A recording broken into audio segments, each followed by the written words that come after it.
Hi, Jenny here. I'm going to do another quick taste test video. So, from the Asian market we went to the other day, we bought some Kit Kats. This is the cute packaging. Look at it, I like the light green. And it has these cute designs on there of, it's like a bakery shop. Cute little kitty sitting out there. It's called Mont Blanc. And it looks like it should be a beige Kit Kat. So let's see what it tastes like.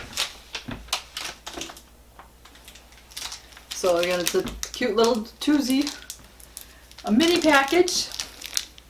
Has the same cute design on there and everything. Let's see, let's get in the frame. Just like the other videos, but can I open it? So, there it is. Oh yeah, just a Kit Kat. It has, focus on that. Has the Kit Kat logo on there. No, we're just focusing on my hand. Well, here goes nothing.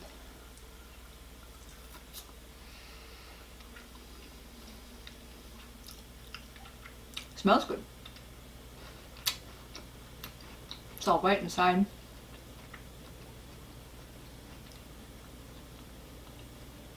Creamy. A little coffee-ish. Vanilla, very good. I like this one. Kind of like a vanilla wafer, but a little bit of hint of coffee. Very light hint. I don't really care for coffee, but this is just right. So, there you go. If you want to try this one, I would recommend it.